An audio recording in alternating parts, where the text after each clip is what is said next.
안녕하세요. 저는 30대 후반, 이제는 법적으로나 심리적으로 완벽한 자유를 되찾은 돌싱입니다. 사람들은 이혼이라는 단어에 을의 동정어린 시선을 보내곤 하지만 제게 지난 4년의 결혼 생활은 숨조차 마음대로 쉴 수 없었던 지옥과도 같았습니다. 그렇기에 지금 제가 누리고 있는 이 평범한 홀로서기가 얼마나 소중하고 천만다행인 일인지 모릅니다. 겉으로는 너무나도 완벽해 보였던 남편의 추악한 이중생활, 그리고 뼛속까지 시리게 저를 옥죄었던 시댁의 기형적인 민낯에 대해 덤덤히 털어놓아 볼까 합니다. 전 남편과 저는 30대 초반에 지인의 소개로 처음 만났습니다. 연애 시절에 그는 참으로 다정하고 매너가 좋은 사람이었어요. 제가 야근을 하는 날이면 회사 앞까지 찾아와 기다려주었고 주말이면 제가 좋아하는 전시회나 맛집을 미리 알아와 데려가곤 했죠.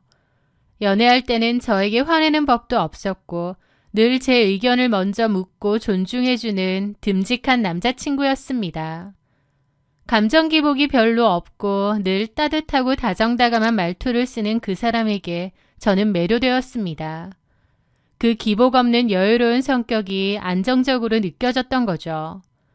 하지만 결혼을 결심하고 인사를 드리러 간 시댁은 제가 살아온 평범하고 상식적인 세상과는 완전히 달랐습니다.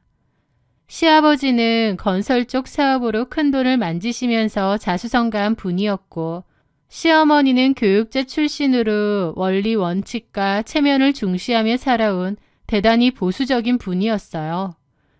시댁에 처음 인사드리러 간 날 시어머니는 저를 위아래로 훑어보며 마치 면접관처럼 질문을 쏟아내시더군요. 제 학력과 직장, 그리고 저희 부모님의 직업과 노후 준비 상태까지 꼬치꼬치 캐물으시는 거예요. 그 서늘한 눈빛에서 저는 제가 이 집안의 기준에 턱없이 모자란 사람이라는 것을 단번에 알 수 있었습니다. 시어머니는 평범한 집안에서 자란 저를 노골적으로 탐탁치 않아 하셨어요. 하지만 아들이 저와 결혼하겠다고 고집을 부리니 허락은 해주셨죠. 다만 신혼집을 해주는 조건으로 숨막히는 여러 요구 조건들을 내밀었습니다. 우리 집안 며느리로 들어오려면 네가 살아온 방식은 다 버려야 할 거다. 우리 집은 1년에 제사가 9번이야. 집안 어른들 기제사도 많고 시아버지 손님들 치르는 대소사도 많아. 우리 집 며느리가 되려면 이 모든 걸 도맡아 해야 한다. 그 차갑고 단호한 으름장 앞에서 두려움과 걱정을 느꼈습니다. 사실 인사 온 예비 며느리에게 그렇게 차갑게 굴 정도면 제가 이 결혼은 아니구나 하고 끝냈어야 맞아요. 하지만 저도 그때는 콩깍지가 단단히 씌어 있었고 어떻게든 어머님 아버님 마음에 들고 싶기만 했습니다. 게다가 제 옆에 앉은 남편은 제게 그러더군요. 걱정 마. 엄마가 옛날 분이라 엄하게 말씀하시는 것뿐이야. 제사나 집안일은 내가 옆에서 다 도와주고 막아줄게. 나만 믿어. 그때의 남편을 너무 많이 사랑했던 저는 저를 노골적으로 싫어하시는 시부모님을 보고도 헤어지고 싶은 마음이 눈꼽만치도 없었습니다. 그래서 남편이 하는 말을 그냥 무조건 다 믿었던 것 같아요. 그렇게 저는 그 가혹한 조건들을 모두 수락해버렸습니다. 사랑의 힘으로 다 극복할 수 있을 거라고 착각했고 나만 잘하면 될 줄 알았거든요. 하지만 막상 결혼이라는 뚜껑을 열고 현실에 부딪혀보니 제 생각 이상으로 너무너무 힘들고 버겁더군요. 그리고 제가 그토록 믿었던 듬직한 남편의 실상은 너무나도 달랐고요. 남편은 겉보기에는 아주 번듯한 사업가였습니다. 하지만 실상은 본인 스스로의 능력으로는 아무것도 이룬 것이 없는, 특히 시아버지의 도움이 없으면 스스로는 아무것도 할 수 없는 속빈 강정일 뿐이었습니다. 사장 명함을 파고 운영하는 회사는 시아버지가 차려준 곳이었는데요. 그냥 시아버지가 사장 자리에 앉혀준 것뿐이지 업계에 대한 전문 지식도 사업을 이끌어갈 경영 능력도 없었습니다. 사실상 시아버지가 실질적인 대표고 남편은 그냥 바지사장 같은 거였어요. 들어보면 학창 시절부터 시부모님이 남편에게 공부도 엄청 시켰다고 했고 비싼 유학에 할 수 있는 건 다 해준 것 같은데 그 정도의 공부 뒷바라지를 했음에도 남편은 공부도 못하고 잘하는 게 하나도 없었다고 하더라고요. 대학도 거의 꽂아주다시피 들어갔다고 하고요. 그런데 본인 능력이 없고 머리가 좋지 않다 보니 대학 졸업하고도 할 수 있는 게 별로 없었던 모양이었습니다. 결국 시아버지가 사업체를 만들어준 거고 사장 자리에 앉힌 거였어요. 그리고 인맥으로 꽂아준 몇몇 거래처로 유지하고 있는 거였고요. 한마디로 시아버지가 없으면 남편은 아무것도 할 수 없는 꼭두각시 같은 사람이었던 거죠. 저는 연애 때 남편의 성격이 서글서글 여유롭다고 생각했는데 막상 눈에 씌인 콩깍지가 벗겨지고 보니 그건 여유로운 게 아니더라고요. 그냥 대책 없고 책임감 없고 생각 없는 쪽에 가까웠던 겁니다. 본인이 인생에서 뭔가를 책임져서 해본 적이 없고 다 하라는 대로만 줏대없이 살다 보니 어떤 강단도 자신감도 없이 대충대충 그때그때 살아온 사람이었던 거예요. 치열한 고민이나 삶의 역경이 없으니 겉으로는 다 좋아 보이고 여유로워 보이고 그랬던 거죠. 말만 사업한다는 거지. 그것도 시부모님이 매달 돈도 다 내주고 남편은 성인이 됐고 결혼도 했지만 인격적으로는 전혀 독립이 안 된 상황이었던 겁니다. 그럼에도 불구하고 남편은 겉멋은 또 잔뜩 들어있었습니다. 사장 체면을 지켜야 한다며 비싼 외식과 골프를 즐겼죠. 옷도 비싼 것만 입고 취향도 고급이었고요. 우리가 살고 있는 신혼집부터 본인 사업체의 운영자금, 직원들 월급, 심지어 본인이 매달 펑펑 쓰는 품위 유지비와 카드값까지 그 모든 것은 전부 시부모님의 주머니에서 나오는 돈이었습니다. 상황이 이렇다 보니 남편은 절대적인 파파보이였습니다. 돈줄인 부모님의 심기를 조금이라도 거슬리면 큰일 나는 사람이었죠. 그래서 부당한 요구 앞에서도 입을 떼지 못했고 그저 모른 척하는 회피형 인간이었습니다. 그리고 그러한 남편의 행동은 고스란히 저의 불행으로 이어졌어요. 결혼 생활은 저에게 끔찍한 악몽이었습니다. 첫 1년은 정신적인 고통의 연속이었습니다. 시어머니는 틈만 나면 저를 본가로 불러들여 모진 질책과 폭언을 쏟아내셨거든요. 제 딴에는 그럼에도 잘하려고 했지만 제가 뭘 어쩌든 어머님은 모든 게 다 마음에 안 드신 눈치였죠. 과일 깎는 모양새가 마음에 들지 않는다고 갑자기 타박을 하시거나 시아버지께 인사를 드리는 목소리가 작다는 등 아주 작고 사소한 일조차 시어머니는 저를 나무라고 비난하셨어요. 가정교육을 어떻게 받았길래 그 모양이냐. 근본 없는 집안에서 자란 티를 낸다며 제 친정 부모님까지 들먹이는 말들에 저는 화장실에 숨어 소리 없이 눈물을 삼켜야 했습니다. 남편에게 말하면 너무 상처받지 말고 한 귀로 듣고 한 귀로 흘려버려. 어쩔 수 없잖아. 자기가 좀 참아줘.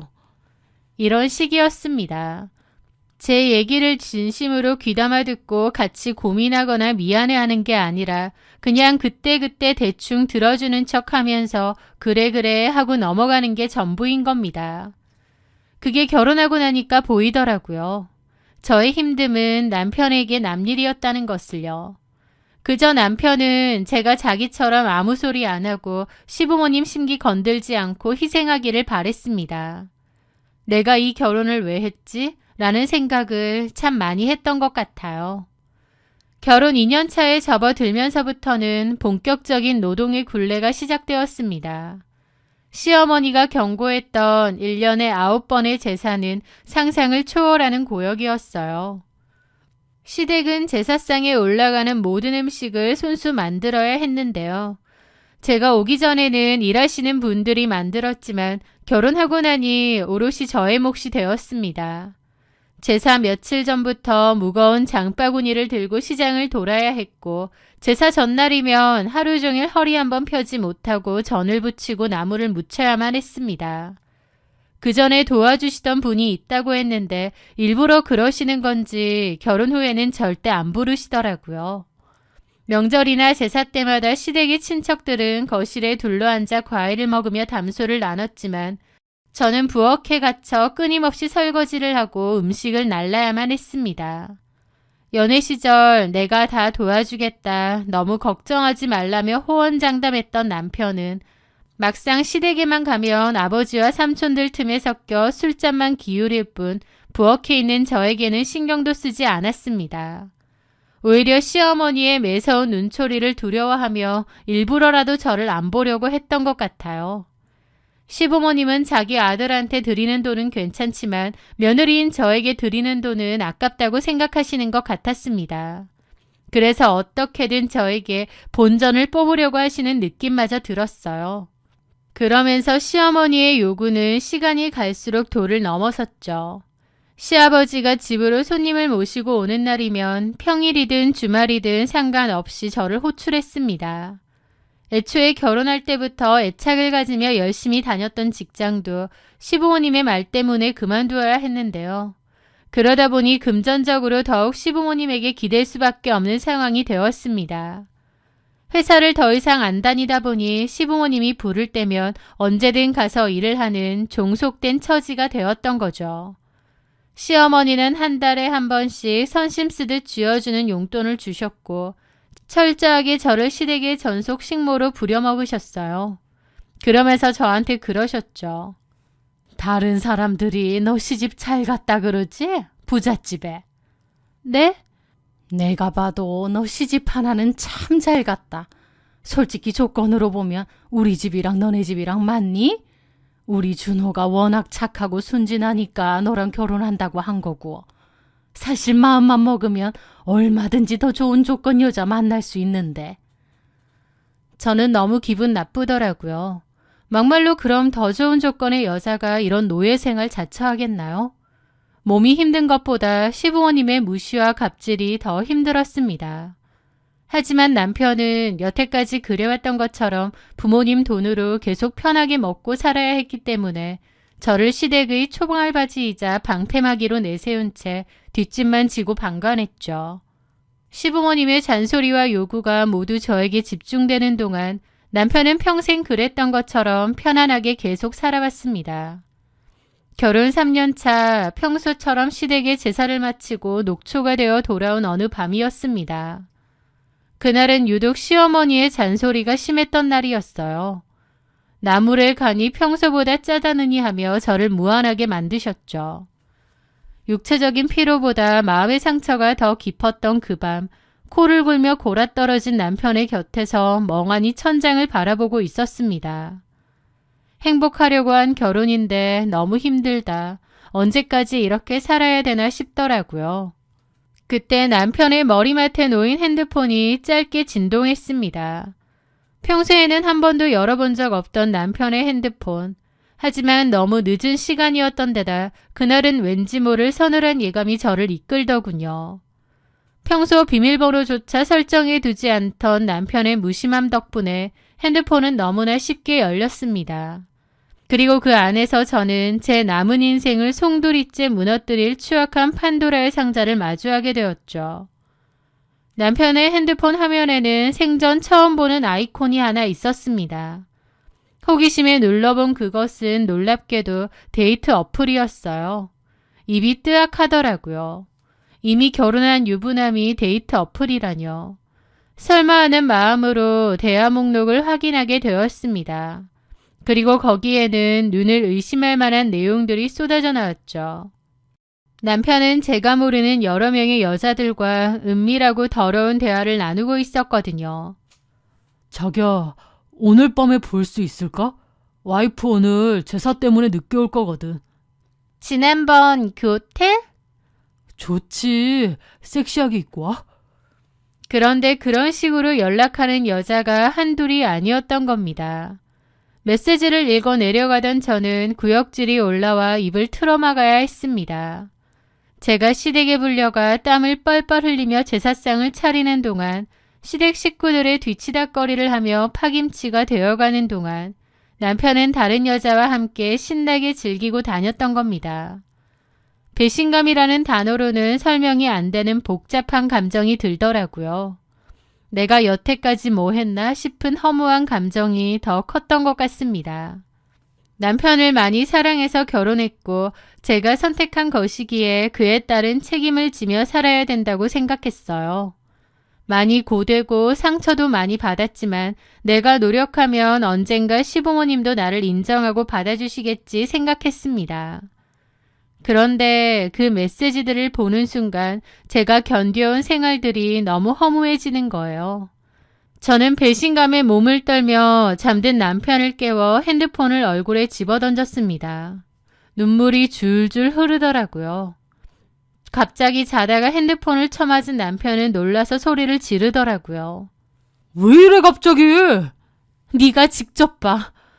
남편은 화면을 확인하자마자 제 눈치를 끔뻑끔뻑 살피더라고요.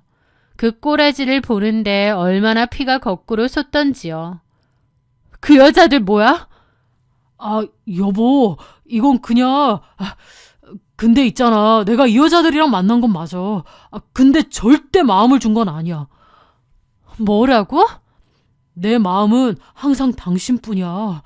이 여자들은 그냥 뭐랄까, 심심해서 만나는 게임 같은 거랄까? 저런 소리를 하는데 진짜 미친놈인 줄 알았습니다. 무슨 말 같지도 않은 소리를 해. 진짜 미친 거 아니야? 당신 결혼한 유부남이야. 데이팅 어플까지 이용해서 여자들 만나고 다녔으면서 마음은 안 줬으니 괜찮다고. 나 진짜 사랑하는 건 자기밖에 없어. 이 여자들은 그냥 심심풀이로. 야! 저는 기절 초풍할 지경인데 남편은 별로 대수롭지 않은 듯 실실거리면서 저를 달래는 겁니다. 자기야, 정은아, 한 번만 봐줘. 다시는 안 그럴게. 그냥 넘어가 주라. 그러면서 아무렇지 않은 일인 것처럼 구는데 저는 입이 안 다물어졌습니다. 그날 남편에 대해 많은 생각이 들었어요. 여태까지 남편은 늘 다정다감하게 듣기 좋은 그럴듯한 소리를 저에게 곧잘 했습니다. 저는 그게 진심인 줄 알았죠. 그런데 이제 와서 보니 남편은 그저 당장의 위기만 모면하면 그만이라고 생각하고 그럴듯한 적당한 말로 저를 달래기만 했던 거예요. 그 속의 진심은 눈꼽만치도 없고요. 여자들이랑 바람을 피우다 걸린 일인데도 그저 적당히 저를 달래기만 하면 될 줄 아는 겁니다. 저는 진짜 치가 떨려서 남편을 밀어냈습니다. 그리고 이혼할 거라고 말했죠. 제 입에서 이혼이라는 말이 나오니 남편도 당황한 눈치더라고요. 바보 같은 제가 달래면 적당히 넘어갈 줄 알았나 본데 무조건 이혼이라고 하니까요. 저는 단호하게 우리는 끝이라고 으름장을 놓았습니다. 남편은 그제야 심각하다는 걸 알았는지 시어머니한테 그 사실을 다 말한 모양이에요. 다음날 집으로 시어머니가 저를 찾아오셨죠. 준호한테 다 들었다. 남자가 사업하다 보면 밖에서 여자들 좀 만날 수도 있는 거지. 그걸 가지고 이혼이니 뭐니 소란을 피워? 네? 어머니, 어떻게 그렇게 말하실 수 있으세요? 유난 떨지 마. 너 그렇게 안 봤는데 참 속 좁다. 사업하는 남자를 남편으로 둔 여자들은 마음이 넓어야 돼. 내가 준호한테 알아듣게 말할 테니 너도 적당히 하고 그만해라. 그러면서 옆에 있는 아들에게 뭐라고 하는 줄 아시나요? 이준호, 너 조심해야지. 아무 여자나 그렇게 만나면 어떡하니? 그런 여자들 함부로 만나고 다니다가 뒷말 나오면 어쩌려고? 라는데 경악을 했습니다. 바람을 피운 자체를 뭐라고 하는 게 아니라 아무 여자나 함부로 만나면 어떡하냐고 뭐라고 하시는 거예요. 아, 이 사람들 일반적인 상식을 가진 사람들이 아니구나. 나랑은 아예 다른 사람들이구나. 그제야 완전히 깨닫게 되었습니다. 저는 이혼을 결심했습니다. 저 정상 아닌 사람들하고 도저히 한가족으로 못 지내겠다는 판단이 들었죠. 그런데요. 결론적으로 저는 이혼을 하지 못했습니다. 왜냐고요? 무슨 운명의 장난인지 공교롭게 그맘때 제가 아이를 가졌다는 사실을 알게 되었거든요. 게다가 남편이 무릎까지 꿇고 빌었습니다. 다시는 그런 짓 안 할 테니 한 번만 봐달라고 진심으로 반성했다고요. 저는 임신이든 뭐든 그래도 이혼을 하겠다고 강경하게 나갔는데 시부모님까지도 너네 일에 더 이상 간섭 안 할 테니 니들끼리 살라며 그러니까 이혼만은 하지 말라고 하시더라고요. 뱃속에 생긴 아이와 눈물까지 흘리며 사과를 하는 남편의 모습, 게다가 시부모님도 아무 간섭을 안 하겠다는 약속, 정상적이지 않은 가족들이라는 걸 알면서도 마음이 흔들렸던 저는 결국 남편을 용서해주게 되었습니다. 저에게도 이혼이라는 건 너무 큰일이었기에 어쩌면 변명을 찾고 있었는지도 모르겠네요. 아니라는 걸 알았을 때 단호히 끝냈어야 했는데 용기가 부족했고요. 그렇게 저는 뱃속의 아이 때문이라는 핑계로 이혼을 하지 않았고 여전히 그 집안의 며느리로 남아있게 되었습니다. 초반 몇 달은 그래도 괜찮았어요. 시부모님은 정말 약속대로 저에게 간섭하지 않았고 부르는 일도 거의 없었습니다. 남편도 수상한 짓 없이 굴었고요. 비록 내 마음의 상처는 남았지만 아이도 있고 시부모님의 압박도 사라졌으니 어쩌면 차라리 잘된 걸지도 모른다고 정신승리를 했습니다. 그런데 그로부터 몇 달 후 저에게는 더 기막힌 일이 찾아왔습니다. 시아버지가 운동 중에 고관절을 크게 다치셨고 거동이 불편해졌는데요. 갑자기 시어머니가 그 일을 계기로 합가를 하자고 일방적으로 통보하셨거든요. 분명 이혼만 하지 말아달라, 그러면 더 이상 너네에게 어떤 요구도 하지 않겠다라고 약속하신 지 몇 달도 안 돼서 바로 말을 바꾸시더라고요. 시아버지가 다쳐서 수발들 사람이 필요하니 어쩔 수 없지 않냐면서요. 시아버지 수발들 사람이 필요하니 너희가 들어와 사는 게 당연해. 거절하며 지금 사는 신혼집도 당장 뺄 거고 준호 사업자금줄도 모조리 끊어버릴 거다. 일방적인 행동에 기가 막혔는데 그 와중에 남편은 제 의사는 묻지도 않은 채 냉큼 그렇게 하겠다고 했습니다. 하루아침에 말을 바꾼 시어머니와 남편은 아이 핑계를 대며 이대로 합가해서 시부모님과 같이 살자고 하더라고요. 남편은 여전히 제가 희생하며 살아주길 바랬습니다. 저만 참으면 된다고 말하고 있었죠. 뱃속에서 점차 커가는 아이, 당장 합가를 하자고 압박하는 시부모님과 남일인 양 모른 채 하는 남편. 그때 저는 정상적인 사고도 잘 안 되고 벗어날 수 없는 깊은 동굴 안에 갇힌 기분마저 들었습니다. 그런데 그런 저에게 그 사건이 생겼어요. 시부모님의 계속되는 합가 요구에 지쳐있던 어느 날 저는 장을 보기 위해 백화점 식품관을 찾았습니다. 이렇게 사는 게 맞는지, 뭘 어떻게 해야 하는지 여러 생각들로 인해 걸어다니면서도 멍할 때가 많았죠. 그런데 정말 놀랍게도 그런 제 앞에 뜬금없이 남편이 보였습니다. 어떤 여자와 쇼핑백을 들고 다정하게 다니는 남편의 모습. 두 사람은 누가 봐도 보통 사이가 아니었습니다. 저는 그 모습을 보고 너무 큰 충격을 받았어요. 그래서 남편을 급하게 쫓아갔는데 실수로 에스컬레이터 발을 헛디게 되었습니다. 에스컬레이터 밑으로 굴러떨어진 저는 엄청난 충격과 함께 사람들의 웅성대는 소리를 들으며 눈을 감았습니다. 눈을 떠보니 병원이었고 뱃속의 아이는 유산이 되었어요. 제 잘못으로 허무하게 사라져버린 아이에게 너무 큰 슬픔과 미안함이 들었습니다. 떠나보낸 아이에게는 정말 미안한 말이지만 유산이 되었다는 것을 알게 되고 한켠으로는 이제 그냥 끝낼 수 있겠구나 라는 생각이 드는 거예요. 아이에게 미안함과 죄책감도 들면서 동시에 더 이상 아이가 없기 때문에 이혼을 망설일 것도 없다는 생각이 들었던 거죠.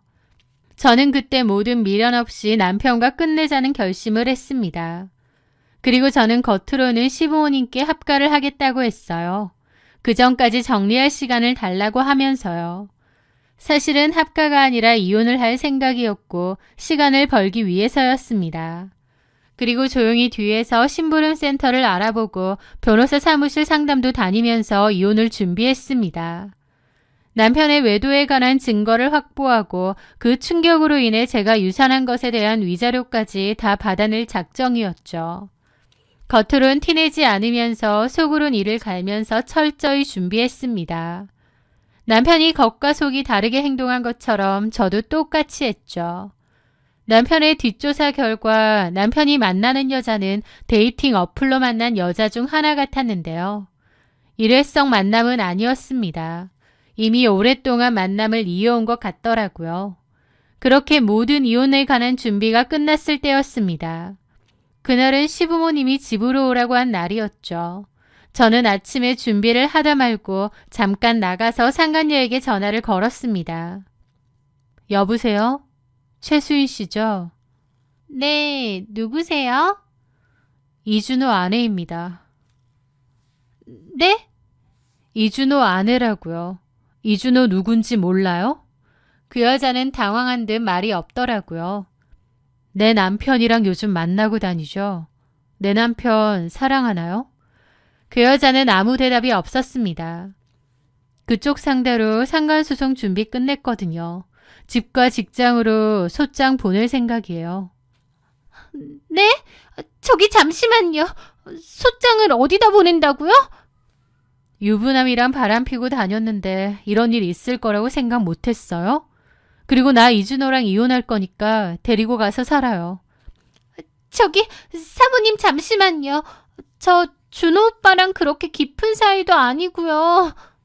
깊은 사이도 아닌데 그렇게 자주 만났어요?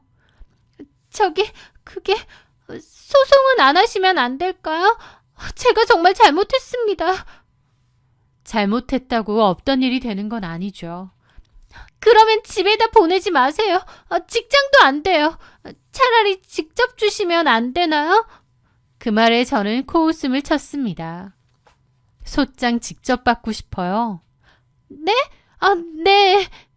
그럼 내가 말하는 주소로 오던가요. 직접 줄 테니까. 어디로?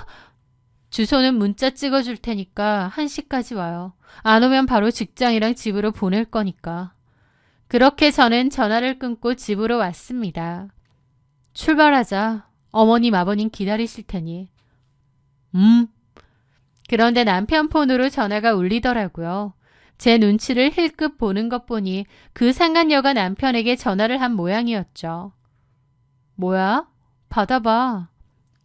아니야, 스팸이야, 스팸. 그러면서 남편은 거절을 누르더라고요. 제 앞에서 상간녀 전화를 받기는 그랬겠죠. 그렇게 저와 남편은 시댁으로 갔습니다. 아버님은 침대에 누워 계시고 어머님이 저희를 맞이하시더라고요. 오자마자 저한테 그러는 겁니다. 왔니? 어서 들어와서 앞치마 입고 점심 준비해라. 이제 곧 합가할 건데 준비는 하고 있니? 네, 어머님. 그런데 그 전에 드릴 말씀이 있어서요. 아버지 배고파셔. 얼른 밥부터 차려. 아니요. 이 얘기를 하는 게 먼저일 것 같아요. 제가 단호하게 나오자 남편은 당황했고 어머님도 어이없다는 표정을 짓더라고요. 드릴 말씀 있습니다. 이 얘기 먼저 들어주셔야 될 것 같아요. 저는 그렇게 말하고 거실에 가서 앉았습니다. 갑자기 왜 그래 자기야? 저는 남편 말을 무시했습니다. 어머님은 어이가 없다는 듯 와서 앉더라고요. 뭔데? 저는 준비해온 이혼 서류를 꺼냈습니다. 저 이혼하려고요. 뭐야, 참나. 저번에도 이혼한다고 난리더니 너 무슨 이혼이 옆집 개 이름인 줄 아니? 그때 그 일은 없던 일로 하기로 한 거 아니니? 그랬죠. 그런데 아직도 바람을 피우는 거랑은 다른 얘기죠. 뭐? 남편도 당황하더라고요. 야, 이준호, 너 최수인이라는 여자랑 지금도 만나지? 그게 뭔 소리야? 나 누군지도 몰라. 아, 누군지도 모르는 여자랑 뻔질나게 호텔 드나들었구나. 선물도 사주고 그 여자 집도 데려다주고. 이름은 좀 외우지 그랬어. 저는 사진을 꺼내서 테이블 위에 올려두었습니다. 아니, 이게 다 뭐야? 너 뒷조사라도 했니? 네, 해야죠. 이혼할 건데 이 정도도 안 하나요? 그때 마침 초인종이 울렸습니다. 갑자기 누구야? 보니까 최수인 그 여자더라고요. 저는 제가 먼저 나가서 문을 열어주었습니다. 누군데 문을 열어줘? 어머님 세며느리 될 사람이요. 뭐야? 제가 문을 열었고 그 여자가 안으로 들어왔습니다. 그리고는 제 남편을 보고 화들짝 놀라더라고요. 남편도 당황하고요. 여긴 어떻게... 솥장 저기 올려져 있으니까 들고 가요. 그리고 잘들 얘기해 보세요. 이 여자가 이준호랑 잘 만나고 있는 여자거든요. 둘이 어플로 만났죠? 잘 어울린다. 저 남자랑 잘해봐요. 지금 이혼해 주겠다고 말했거든요. 아참, 이 집 제사가 9번이에요. 시부모님도 보통 아니긴 한데 한번 잘 맞추고 살아보세요. 저는 그 길로 가방을 챙겨 들었습니다. 뒤에서는 시어머니가 이게 다 뭔 소리냐고 거품을 물더라고요. 저는 그 집을 나섰습니다. 속이 다 시원하고 해방감이 느껴지더라고요. 아, 진작에 이렇게 했어야 됐는데 내가 너무 바보같이 굴었구나 싶기도 하고요. 그렇게 저는 이혼 서류와 위자료 소장을 넘긴 채 집을 나갔습니다. 그 후 저는 기나긴 소송 끝에 이혼을 했습니다. 남편과 상간녀, 시어머니로부터 위자료까지 받아냈죠. 힘들고 괴롭기만 했던 결혼 생활의 종지부를 찍던 날 마치 감옥에서 나온 것처럼 속이 다 뚫리고 시원하더라고요. 전 남편은 저랑 이혼하고 나서 1년 정도 뒤에 다른 여자랑 결혼을 했다는 소식을 들었습니다. 그때 그 최수희는 아니고 아예 다른 여자였던 것 같은데 결론적으로 그 후 1년도 안 살고 이혼 준비 중이라고 하더라고요. 미친 시부모님의 갑질을 누가 견뎌내겠나요? 게다가 전 남편 역시 진심 병인지 뭔지 또 데이팅 어플하다가 걸렸다고 들었습니다. 저랑 그런 일로 이혼은 했는데 재혼하고도 또 똑같은 일이 반복이었던 거죠. 게다가 시아버지가 그렇게 쓰러지신 후 집안의 가세도 급격히 기울었다고 하더라고요. 자금 지원이 완전히 끊긴 전 남편의 회사는 결국 문을 닫았다고 했습니다. 정상이 한 명도 없던 그 가족들에게 하늘이 완벽한 천벌을 내렸다고 생각해요. 저는 이제 제 영혼을 갉아먹던 과거를 훌훌 털어버렸습니다. 새롭게 취업한 직장에서 제 능력으로 당당하게 돈을 벌고 퇴근 후에는 누구의 눈치도 보지 않고 제가 좋아하는 책을 읽거나 운동을 하면서 지내고 있어요. 1년에 9번 지내던 제사 대신 주말마다 저 자신을 위한 산책이나 가벼운 여행을 떠나죠. 저는 이제 제 힘으로 제 삶을 가장 아름답게 만들어가려 해요. 이 평범한 행복이 얼마나 눈물겹게 소중한지 이제야 알 것 같습니다. 제 이야기를 끝까지 들어주셔서 정말 감사합니다.